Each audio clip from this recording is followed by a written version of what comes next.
ನಾನು ಗುರುನಾಥ್ ಪೂಜಾರಿ, ಕಲಬುರಗಿ ಜಿಲ್ಲಾ ಕುರುಬರ ಸಂಘದ ಅಧ್ಯಕ್ಷ. ನನ್ನ ಜೊತೆಗೆ ನಮ್ಮ ಸಂಘದ ಕಾರ್ಯಾಧ್ಯಕ್ಷರಾಗಿರುವಂತ ಸಾಹೇಬಣ್ಣನವರಿದ್ದಾರೆ. ಮಾಳಿಂಗರಾಯ ದೇವಸ್ಥಾನದ ಪೂಜ್ಯರಾಗಿರುವಂತ ಮಾದೇವಪ್ಪ ಮುತ್ತವರಿದ್ದಾರೆ. ಸಾವಿ ಗ್ರಾಮ ಪಂಚಾಯತಿ ಅಧ್ಯಕ್ಷರಾಗಿರುವಂತ ರಮೇಶ್ ಪೂಜಾರಿ ಅವರಿದ್ದಾರೆ, ರಮೇಶ್ ಕನ್ವಾಡ್ ಅವರಿದ್ದಾರೆ.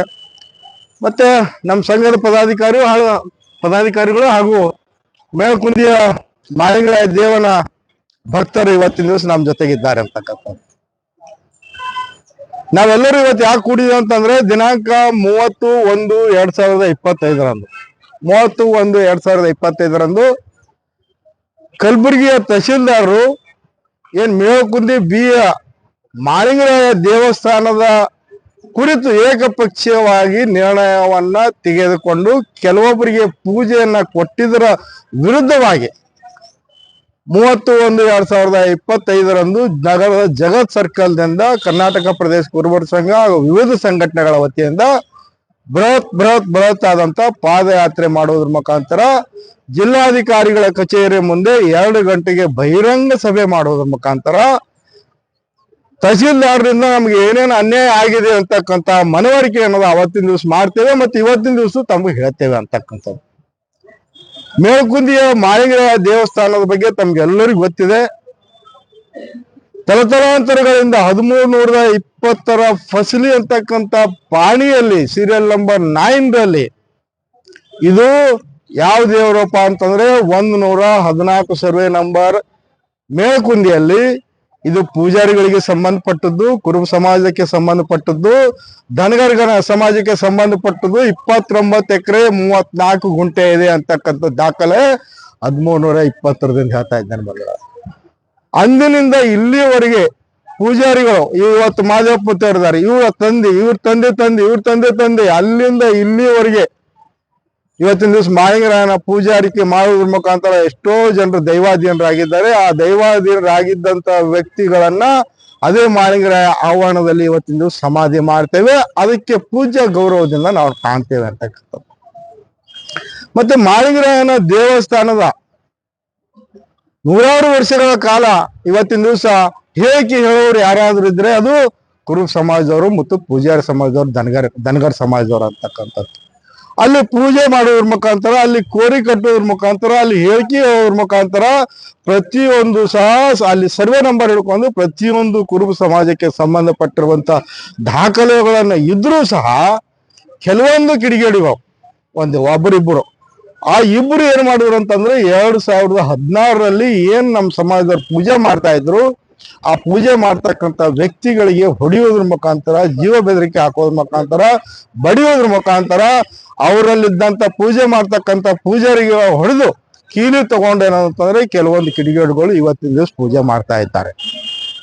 ಅಂತ ಸಂದರ್ಭದಲ್ಲಿ ಸರ್ಕಾರ ತಹಶೀಲ್ದಾರರು ಎಂಟ್ರಿ ಆಗಿ ಯಾವಾಗ ದೇವಸ್ಥಾನಗಳ ವ್ಯಾಜ್ಯ ನಡೀತು ಆ ಸಂದರ್ಭದಲ್ಲಿ ತಹಶೀಲ್ದಾರರು ಎಂಟ್ರಿ ಆಗಿ, ತಹಶೀಲ್ದಾರ್ ಸುಪ್ರೀಂ ಇರ್ತಾರೆ, ಅವರು ಆರ್ಟಿಕಲ್ 145 ಹಾಕುವುದ್ರ ಮುಖಾಂತರ ದೇವಸ್ಥಾನವನ್ನ ತಹಶೀಲ್ದಾರರು ತಮ್ಮ ಕಬ್ಜಾ ಮಾಡ್ಕೊಂಡ್ರು ಅಂತಕ್ಕಂಥದ್ದು. ಕಬ್ಜಾ ಮಾಡಿರುವಂತ ಸಂದರ್ಭದಲ್ಲಿ ತಹಶೀಲ್ದಾರರ ಮೇಲೆ ಯಾರು ಸಿದ್ದೇಶ್ವರ ಕಮಿಟಿದವರು ಕ್ರಿಮಿನಲ್ ಆಕ್ಟ್ ಹಾಕೋದ್ರ ಮುಖಾಂತರ ಕೋರ್ಟ್ಗೆ ಹೋದ್ರು. 4ನೇ ಜಿಲ್ಲಾ ನ್ಯಾಯಾಲಯ ಕೋರ್ಟ್ಗೆ ಹೋದ್ರು. ಆ ಕೋರ್ಟ್ ಏನ್ ಹೇಳ್ತು ಅಂತಂದ್ರೆ ಕಲಬುರಗಿ ಜಿಲ್ಲಾ ನ್ಯಾಯಾಲಯ ಯಾರು ಪೂಜೆ ಮೊದಲು ಮಾಡ್ಕೊಂಡು ಬಂದಿದ್ದಾರೆ ಅವ್ರಿಗೆ ಏನು ಅಂತಂದ್ರೆ ಕೀಲಿ ಕೊಡ್ರಿ ಅಥವಾ ಪೂಜೆ ಕೊಡ್ರಿ ಅಂತಕ್ಕಂಥದ್ದು. ಆ ಆದೇಶ ತಹಶೀಲ್ದಾರ್ ತಪ್ಪು ತಿಳ್ಕೊಂಡು ಏನ್ ಮಾಡಿದ್ರು ಅಂತಂದ್ರೆ 2016ರಲ್ಲಿ ಹೊಡೆದಿರುವಂತ ವ್ಯಕ್ತಿಗಳಿಗೆ ಏನು ಅಂತಂದ್ರೆ ಪೂಜೆಯ ಕೀಲಿ ಕೈ ಕೊಟ್ರು ಅಂತಕ್ಕಂಥದ್ದು. ಇದು ತಪ್ಪಾಗಿರುವುದರಿಂದ ನಾವು ಮಾಳಿಂಗರಾಯ ಟ್ರಸ್ಟ್ ಕಮಿಟಿದವರು ನೇರವಾಗಿ ಹೈಕೋರ್ಟ್ಗೆ, ಉಚ್ಚ ನ್ಯಾಯಾಲಯಕ್ಕೆ ನಾವು ಮನವಿ ಮಾಡಿಕೊಂಡಾಗ ಉಚ್ಚ ನ್ಯಾಯಾಲಯ ಸ್ಪಷ್ಟವಾಗಿ ಆದೇಶವನ್ನು ಮಾಡುತ್ತೆ. ಯಾರು ತಲತಲಾಂತರದಿಂದ ಯಾರು ಕಾಲಾನುಕಾಲವಾಗಿ ಪೂಜೆಯನ್ನ ಮಾಡ್ಕೊಂಡು ಬಂದಿದ್ದಾರೆ ಅವರನ್ನ ಪುನಃ ದೇವಸ್ಥಾನ ಕೊಡ್ಬೇಕು ಅಂತಕ್ಕಂಥ ಆದೇಶವನ್ನ ಹೈಕೋರ್ಟ್ ಆದೇಶ ಮಾಡ್ತಾರೆ. ಈ ಆದೇಶಕ್ಕೆ ವಿರುದ್ಧವಾಗಿ ಸಿದ್ದೇಶ್ವರ ಕಮಿಟಿದವರು ಸುಪ್ರೀಂ ಕೋರ್ಟ್ಗೆ ಹೋದ್ರು ಅಂತಕ್ಕಂಥದ್ದು. ಸುಪ್ರೀಂ ಕೋರ್ಟ್ ನಲ್ಲಿ ಹೋದಂತ ಸಂದರ್ಭದಲ್ಲಿ ವಾದ ವಿವಾದಗಳ ಆದ ಮೇಲೆ ಸುಪ್ರೀಂ ಕೋರ್ಟ್ ಇದು ಕ್ರಿಮಿನಲ್ ಆಕ್ಟ್ ಇರುವುದರಿಂದ, ಮಾಳಿಂಗರಾಯ ದೇವಸ್ಥಾನ ಸಿವಿಲ್ ಆಕ್ಟ್ ಬರುವುದರಿಂದ ಇದು ಕ್ರಿಮಿನಲ್ ಆಕ್ಟ್ ನಾವು ಬಗೆಹರಿಸಕ್ ಸಾಧ್ಯ ಇಲ್ಲ. ಆ ವಜಾವನ್ನ ಮಾಡೋದ್ರ ಮುಖಾಂತರ ಏನು ಜಿಲ್ಲಾ ನ್ಯಾಯಾಲಯದಲ್ಲಿ ಸಿವಿಲ್ ಮ್ಯಾಟರ್ ಇದೆ, ಸಿವಿಲ್ ಒಂದು ಕೋರ್ಟ್ ನಲ್ಲಿದೆ, ಅದರ ಮುಖಾಂತರ ತಾವು ಬಗೆಹರಿಸ್ಕೋಬೇಕು ಅಂತಕ್ಕಂಥ ಆದೇಶವನ್ನ ಯಾರು ಸಿದ್ದೇಶ್ವರ ಕಮಿಟಿದವ್ರು ಹೋಗಿದ್ರು ಅದನ್ನ ರದ್ದುಪಡಿಸುವ ಮುಖಾಂತರ ಈ ರೀತಿಯಾಗಿ ಸುಪ್ರೀಂ ಕೋರ್ಟ್ ಆದೇಶ ಮಾಡ್ತಾ ಇರ್ತಕ್ಕಂಥದ್ದು. ಇಷ್ಟೆಲ್ಲ ಆದ ಬಳಿಕ ನಮ್ದೇನ್ ಡಿಮ್ಯಾಂಡ್ ಇದೆ ಅಂತಂದ್ರೆ, ಏನು ಉಚ್ಚ ನ್ಯಾಯಾಲಯ ಆದೇಶ ಮಾಡ್ತು, ಯಾರು ತಲತಲಾಂತರವಾಗಿ ಪೂಜೆ ಮಾಡ್ಕೊಂಡು ಬಂದಿದ್ದಾರೆ, ಯಾರು ತಲತಲಾಂತರವಾಗಿ ನೈವೇದ್ಯವನ್ನ ಕುಡ್ಕೊಂಡು ಬಂದಿದ್ದಾರೆ, ಅಂಥವರಿಗೆ ಕೂಡ್ರಿ ಅಂತಕ್ಕಂಥ ಆದೇಶವನ್ನ ನಮ್ಮ ಕಲಬುರಗಿ ತಹಶೀಲ್ದಾರರು ಪಾಲನೆ ಮಾಡಬೇಕು ಅಂತಕ್ಕಂಥ ಹಕ್ಕೊತ್ತಾಯ ಇಟ್ಕೊಂಡೇನಂತಂದ್ರೆ ಇವತ್ತು ನಾವು ಪ್ರತಿಭಟನೆ ಇಟ್ಕೊಂಡಿದ್ದೇವೆ. ಆದ್ದರಿಂದ ತಮ್ಮ ಮುಖಾಂತರ ನಾನು ಮನವಿ ಮಾಡ್ಕೊಳ್ತಾ ಇದ್ದೇನೆ, ಆ ದೇವಸ್ಥಾನಕ್ಕೆ ಕುರುಬ ಸಮಾಜ ಸಂಪ್ರದಾಯದಂತೆ ನಡೀತಾ ಇದೆ. ಆ ದೇವಸ್ಥಾನದಲ್ಲಿ ಇವತ್ತಿನ ದಿವಸ ಬಲಿ ಕೊಡ್ತಕ್ಕಂಥ ನೇರಳೆ ಕೊಡ್ತಕ್ಕಂಥದ್ದು ನಿಮ್ಮ ಮೀಡಿಯಾ ಮುಖಾಂತರ ನಾನು ಹೇಳ್ತಾ ಇದ್ದೇನೆ. ಎಲ್ಲಾದ್ರೂ ಸಿದ್ದೇಶ್ವರ ದೇವಸ್ಥಾನದ ಹೆಸರಿನ ಮೇಲೆ ಕುರಿ ಕಳೆಯುವಂತ ಉದಾಹರಣೆಗಳು ಕಲಬುರಗಿ ಜಿಲ್ಲೆಯಲ್ಲಿ ಇದೇನ್ರಿ? ಇಲ್ಲ. ಕುರಿ ಕೊಯ್ದು ಅದೇ ಬಾಗಿಲ್ದಾರ ಹೋಗಿ ಬರಗಾಲ ಸಿದ್ದಕ್ಕೆ ಪೂಜೆ ನೇರಳೆ ಕೊಡ್ತಕ್ಕಂಥ ಉದಾಹರಣೆಗಳು ಎಲ್ಲಿದಾವೇನ್ರಿ? ಎಲ್ಲೂ ಇಲ್ಲ. ಅದು ನಮ್ಮ ಸಮಾಜದ ಸಂಸ್ಕೃತಿಯ ಒಂದು ಭಾಗ. ಮಾಳಿಂಗರಾಯ ದೇವಸ್ಥಾನ ಇದೆ, ಮಾಳಿಂಗರಾಯಗೆ ಮಾತ್ರ ಮಾಂಸಾಹಾರ ನಡೀತದೆ, ಮಾಳಿಂಗರಾಯಗೆ ಮಾತ್ರ ಇವತ್ತಿನ ದಿವಸ ಡೊಳ್ಳು ಭಾಜಾ ಭಜಂತ್ರಿ ನಡೀತದೆ. ಹಂಗಾಗಿ ಆ ದೇವಸ್ಥಾನದ ಕಂಪ್ಲೀಟ್ ಕಬ್ಜಾದಾರರು ವಾರದ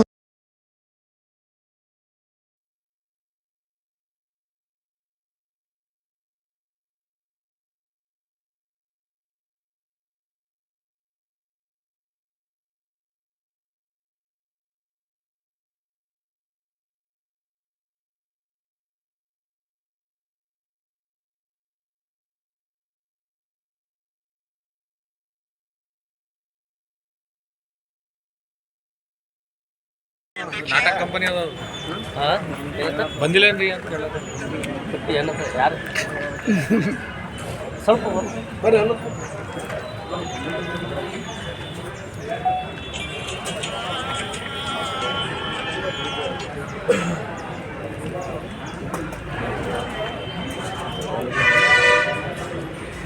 ಇದೇನೆ